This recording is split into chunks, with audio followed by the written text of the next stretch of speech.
And welcome back, ladies and gentlemen, another episode of Yankees and Gravy. Wanted to go over a few things. There hasn't been much movement regarding CC or any of the other stuff that we had covered in the previous couple of podcasts, but I did want to cover some things that were out there. This Darvish thing, Darvish, we're talking about this guy from Japan.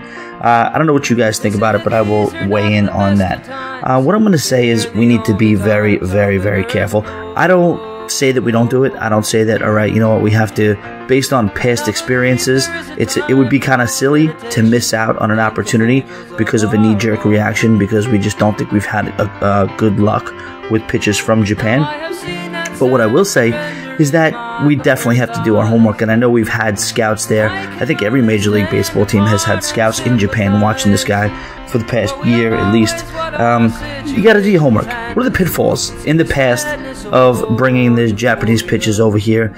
It's definitely not as good a league.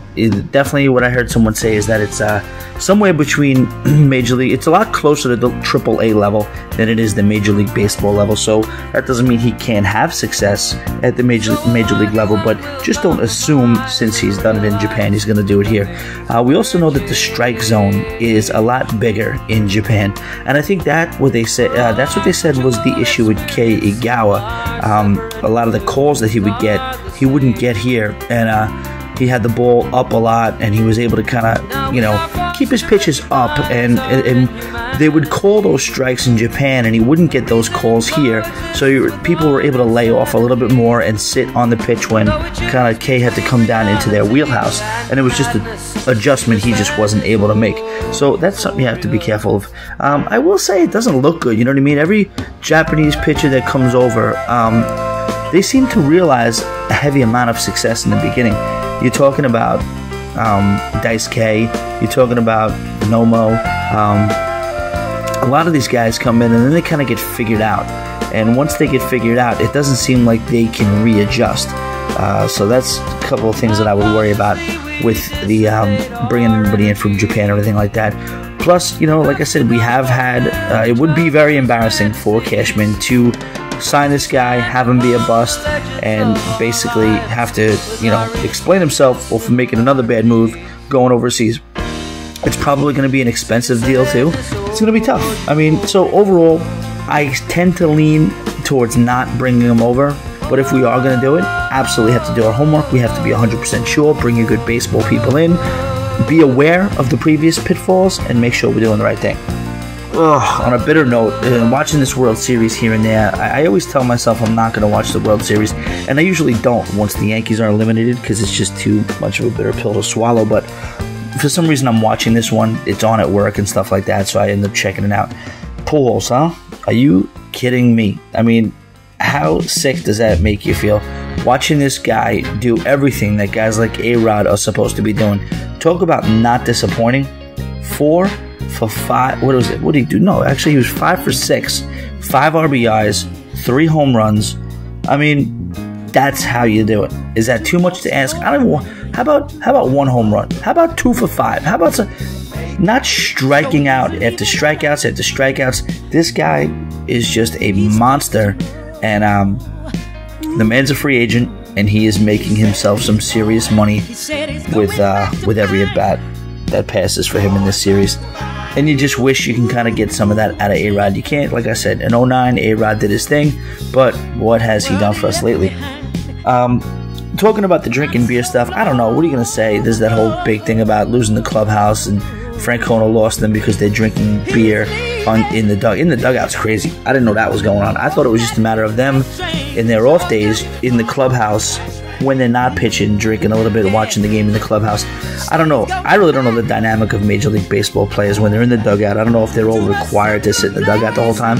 To me, a couple of guys who aren't starting having a couple of beers in the clubhouse while the game is going on, it's not ideal. You don't want it. You definitely would prefer it didn't happen. But I wouldn't say it's like, holy crap, we lost the team and that's why we lost the series. I truly believe what these guys said when they said it has nothing to do with why the collapse happened. It's a fine line between being kind of, a crazy, colorful team and a team that just basically is undisciplined. Look at the 1986 Mets. They happen to win. I mean, was there a wilder, crazier bunch than that? I mean, they probably made these Boston teams look like choir boys.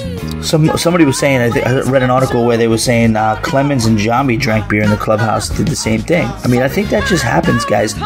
I think beer should be in the clubhouse. I mean, after the game, you're in the clubhouse, you're getting dressed, you just busted your ass. A couple of cold ones ain't going to kill you. I do not think it should be in the dugout. I do not think it should be going on while the game is going on. But these teams that are just making it illegal for there to be beer in the clubhouse at all, I think that's pushing it to the extreme a little bit. Come on, it's baseball. Baseball, beer, go hand in hand. After the game, let these guys have a couple of pops in the clubhouse. Maybe they sit around. Maybe because there's beer in the clubhouse, they're going to sit around, chill out, talk some strategy a little bit more, rather than race out of there in 17 different directions trying to figure out whatever bar they're going to go to or getting back to their families or loved ones or whatever. Let them have a couple of beers in the clubhouse. It probably creates a little bit of unity as well. Looks like Swisher will be back. That's no secret. We have an option for him for $10 million. I think it's a bargain, pretty much. Hopefully, we're just going to have to take a shot at him just being able to perform in the postseason. But Swisher will be back, and you know, I don't hate Swisher. I like Swisher. I just definitely want to see him get it going in the postseason, as do all of us. All right, ladies and gentlemen, now it is time for our list of the day. Like we said, each podcast we will be doing a sort of a top 10 list. Topics will be random. This week's topic is top 10 Yankees that got away.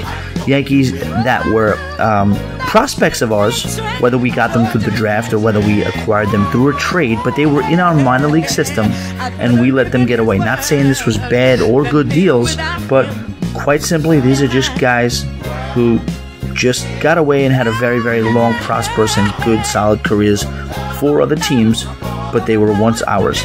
All right, so number 10, this guy could eventually be number 1, but it's a little early in the game to kind of put him higher than number 10, but let's just start out with Ian Kennedy. Number 9 is Willie Mo Pena. Number 8 is Ted Lilly. Number 7 is Mike Lowell. Number 6 is JT Snow. Number 5 is Jay Buhner. Number 4 is Doug Drabeck. Number 3, Fred McGriff. Number 2, Al Leiter. And the number 1 Yankee that got away is, we're going back a little bit on this one, Willie McGee. Thanks for listening, guys. Please check out Yankees and Gravy on Facebook, Twitter, and subscribe to the Yankees and Gravy YouTube channel. Once again, thanks for listening, and we will see you next time.